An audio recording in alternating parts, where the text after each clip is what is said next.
Hi friends, आरुस किचनमध्ये आपले स्वागत आहे। आज आपण बनवणार आहोत आंब्याची बर्फी। कशी बनवायची चला तर मग आपण बघून घेऊया। आंब्याची बर्फी बनवण्यासाठी मी इथे 3 ब्रेड घेतलेले आहेत। त्याचे आपल्याला तुकडे करून घ्यायचे आहेत। आता सर्व ब्रेडचे मी इथे तुकडे करून घेतलेले आहेत। हे आपल्याला मिक्सरच्या भांड्यामध्ये वाटून घ्यायचे आहेत। तर तुम्ही बघू शकता मिक्सरच्या भांड्यामध्ये मी इथे वाटून घेतलेला आहे। याचा आता आपल्याला असा भुगा करून घ्यायचा आहे। ज्या मिक्सरच्या भांड्यामध्ये मी ब्रेड वाटून घेतले त्याच मिक्सरच्या भांड्यामध्ये एक आंबा मी साले काढून आणि कट करून घेतलेला आहे, तो आपण यामध्ये घालूया। आता यामध्ये आपल्याला टाकायचे आहे साखर। तर साखर तुमच्या आवडीनुसार तुम्ही वाढवू शकता। हे आपण मिक्सरमध्ये वाटून घेऊया। आता इथे मी घेतलेली आहे एक कढाई, ती आपण गरम करून घेऊया। गरम झाल्यानंतर आपण यामध्ये टाकणार आहोत वाटून घेतलेले ब्रेड।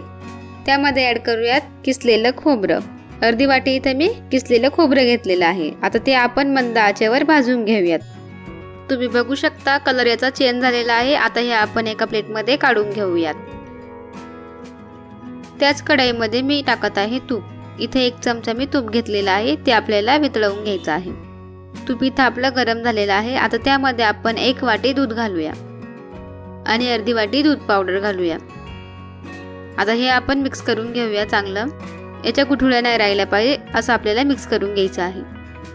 आता त्यामध्ये आपण जो आंबा वाटून घेतलेला होता तो आपण ॲड करूया। हेही आपण व्यवस्थित मिक्स करून घेऊया। 5 मिनिटं शिजवल्यानंतर तुम्ही बघू शकता कलर याचा चेंज झालेला आहे। आता यामध्ये आपण टाकूया 1 चमचा वेलची पावडर आणि पुन्हा थोडंसं तूप घालूया। वेलची पावडर आपण मिक्स करून घेणार आहोत।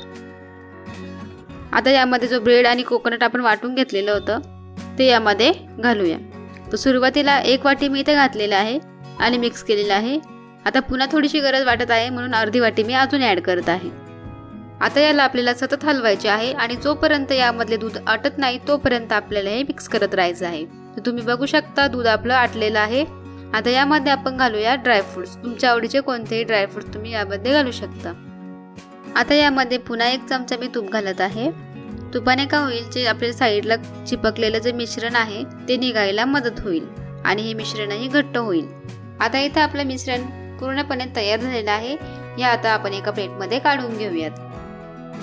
त्यासाठी इथं मी घेतलेली आहे एक प्लेटला आपण 1 चमचा तूप लावून घेणार आहोत। तुम्ही इथं तेलाचा वापरही करू शकतात। आता पूर्ण प्लेटला आपल्याला तूप लावून घ्यायचं आहे।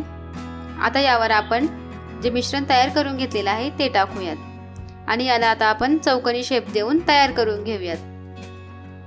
चौकोनी शेप देऊन इथे मी बर्फीचं मिश्रण तयार करून घेतलेलं आहे। आता यावर आपण थोडेसे ड्रायफ्रूट टाकूया। तुमच्या आवडीचे तुम्ही ड्रायफ्रूट्स घेऊ शकता। इथे मी बदाम घेतलेले आहेत आणि ते चमच्याने प्रेस करून घेतलेले आहेत। आता ही बर्फी आपली तयार झालेली आहे। आता ही प्लेट आपल्याला 1 तास फ्रीजमध्ये ठेवून द्यायची आहे, बर्फी सेट होईपर्यंत। तर 1 तास इथं झालेला आहे। तुम्ही बघू शकता किती छान आपली बर्फी रेडी झालेली आहे। खूप कमी साहित्यात आणि घरात असलेल्या साहित्यात मी बर्फी तुम्हाला बनवून दाखवलेली आहे। तर तुम्हीही नक्की बनवून बघा। व्हिडिओ जर आवडला तर लाईक करा, शेअर करा आणि सबस्क्राईब करा, जेणेकरून आमचे व्हिडिओ तुम्हाला सर्वात अगोदर दिसतील। तर अशाच नवीन व्हिडिओसोबत भेटूया पुढच्या व्हिडिओमध्ये।